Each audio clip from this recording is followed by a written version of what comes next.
everybody. So the Bioshock collection has been confirmed. It had a whole bunch of release leaks and this and that, but it finally was confirmed. It'll be released September 13th for Xbox One, PS4, and PC. The Bioshock Infinite will not be a remastered version on the PC, though. There will be a video series on it with director's commentary and all this behind-the-scenes cool stuff. But one little sad note is it will not include any of the multiplayers from any of the games. But I think this is awesome for either people who have missed it. Since the company went down, there's not going to be any more Bioshocks at all. So this is your last real grab at the game, you know what I mean? And I never got to play Bioshock Infinite, so I'm looking forward to grabbing this just for that alone. Let alone all the behind-the-scenes stuff with these great developers who are now not together anymore. So this is their last hurrah. Any thoughts? I like Bioshock. Bioshock's a very good game. It's very well made. I didn't play much of Infinite. I am glad that they're bringing all of them together since, sadly, there won't be any more games. As much as I'm sure everybody wishes there were. Now, then there is, and all of this is coming out with all of the DLC.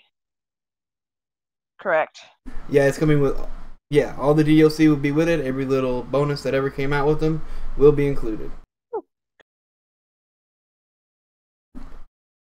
And that's kind of cool, especially seeing how different these games started off being. I know some people had gripes with Bioshock Infinite, but it was still from what I heard from a lot of people, it's still a good game with some twists and turns and good storytelling in it. So I can't wait to finally get my hands on that.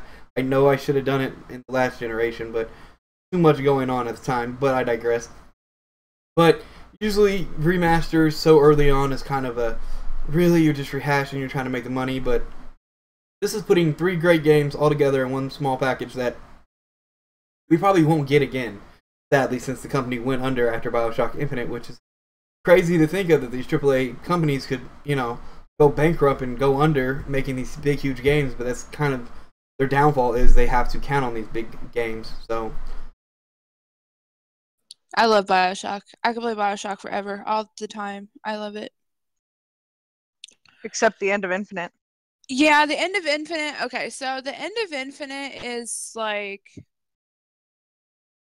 if you haven't played it, I'm not going to spoil it, but it is a mindfuck. I'm not going to tell you how, but there's a reason that they fucking call this game Bioshock Infinite. Now, I haven't played, this is really fucked up too, but I have not played Bioshock 1 or Bioshock 2 yet. So I can't speak as to how those two tie into Infinite, if they do at all. I've heard from other players that it was... Thank you, Justin. No, just kidding.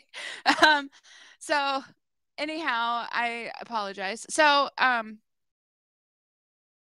it's just, I don't know. I'm really sad to see it go, to be honest. I guess they could have done more with Infinite than what they did. See, and I don't even see that as the problem. The reason why I think they went under was just because they went from a very small team who did the very first Bioshock in the game before it that led into Bioshock. Then after Bioshock 2, they really built up the company, and they just couldn't self-sustain themselves. And it's really sad because they were great storytellers, and their imagination for the games they were making were really good. They could have made a lot more really out there, cool, unique games to come, but now sadly that group's separate. Justin's making fun of me for my brain fart there. So anyhow, yeah, I mean, when I saw the ending for Bioshock Infinite, I mean, I was really glad that they made the game. That was the first one that I ever played. It wasn't the first one I ever held interest in. It's just the first one that I actually played, and I guess a lot of people were really waiting for that game.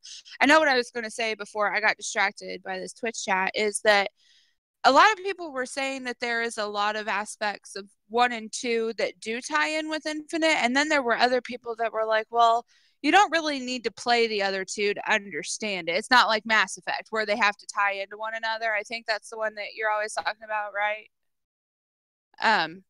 Yeah, so I get your point of view on that. But at the same time, it would have been really interesting to see, like, what happened after Infinite. Like, where does it go from there?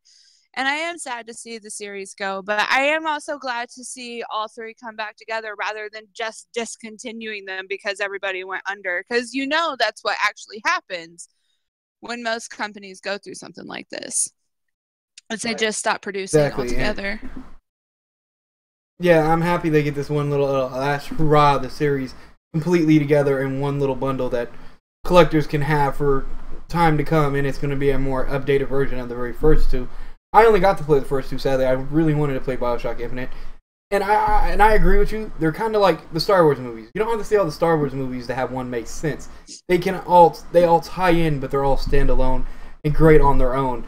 And I loved Bioshock 1. I was really happy and glad to play Bioshock 2. And I'm still looking forward to playing Bioshock Infinite. And I think this is going to be, for hardcore gamers who love story and really involved in their games, I think this will be one of the collections to have. Yeah, for sure.